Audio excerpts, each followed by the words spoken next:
আমি নাফরমানি করব না, আমি আমার রবের হুকুম থেকে এক চুল নড়ব। কি হবে শেষ পর্যন্ত? এই পৃথিবী ষড়যন্ত্র করুক আর হুমকি দোক আর ধমকি দোক, শেষ কি করবে? গুলি করবে। শেষ কি করবে? ব্রাশ ফায়ার করবে। শেষ কি করবে? গুম করে দিবে। শেষ কি করবে? হত্যা করবে। শেষ কি করবে? খুন করে ফেলবে। আর কি এরপরে? এরপরে কি? ফালাস্তু বালি হিনা উকতালু মুসলিমান আলা আই শিক্কিন কানা লিল্লাহি মাসরাই।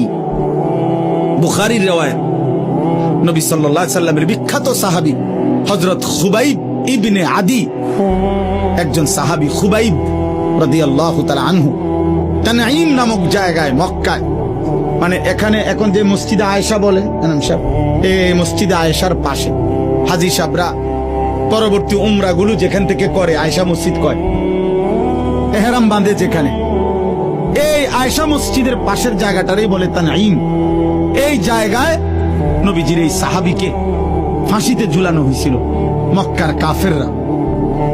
হযরত খুবাইবকে যেদিন ফাঁসিতে ঝুলায়, সেদিন মক্কার নেতা আবু সুফিয়ান হযরত খুবাইবকে বলছিলেন, খুবাইব, ফাঁসির শেষ মুহূর্তে, ফাঁসির পূর্বক্ষণে তোমার জীবনের শেষ তামান্না কি? হযরত খুবাইব বলছিলেন, আমি 2 রাকাত নামাজ পড়তে চাই। তো রশি খুলে দিছে, উনি 2 রাকাত নামাজ পড়ছে। 2 রাকাত নামাজ পড়ে চোখের এক ফোঁটা পানি ফেলে 2 হাত তুলে আল্লাহকে বলছে, আল্লাহ, আজ আমার জিন্দেগীর শেষ সেজদা। এই দুশ্মনরা ভাববে আমি মৃত্যুর ভয়ে দেরি করতেছি, যদি এটা না ভাবতাম তো আখিরি সেজদা আরো লম্বা করে দিতাম, আরো লম্বা করে দিতাম মাওলা। বাকি ওরা বলবে আমি মৃত্যুর ভয়ে দেরি করতেছি, এই জন্য ছোট করে ফেললাম।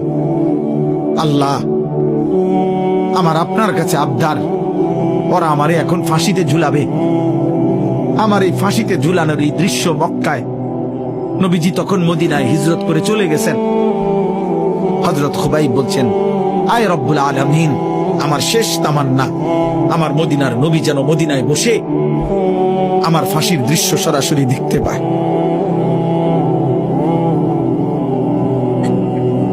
তো মক্কার কুরাইশ আবু সুফিয়ান তখন বলছিল, খুবাইব, তোকে এখন আমরা হত্যা করে ছাগলের চামড়া যেভাবে ছিলে ফেলে, আমরা তোকে এইভাবে চামড়া খুলে ফেলবো, ছিলে ফেলবো।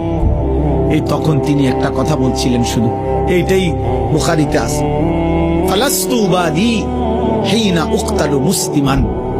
আবু সুফিয়ান, শোনো, আমি যখন আল্লাহর আনুগত্যের উপরে, ইসলামের উপরে, আমার খোদার সেজদার উপরে যখন মরতে পারছি, অতএব আমি আর কোনো পরোয়া করি না। আলা আইকি শিক্কিন কানা লিল্লাহি মাসরাই, তোমরা আমারে যেদিকেই ফিরাইয়া ফাঁসি দাও, যেদিকেই টেনে হিসড়ে শেষ করো, আমার শরীর যা ইচ্ছা তাই করো, আমার কোনো অসুবিধা নাই। আমি আমার রবের গোলামি করে আল্লাহর জন্য জান দিচ্ছি, খালাস। আর কোনো পরোয়া নেই।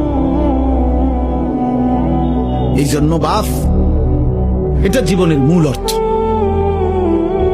আমি গন্তব্য চিনি, এটা আমার জীবনের মূল সার্থকতা। আমরা মুসলমান, এই পৃথিবীর সব আয়োজন ছিল, আছে, থাকবে, আমি থাকবো না, আমি থাকবো না। ক্ষমতার পালা বদল হবে,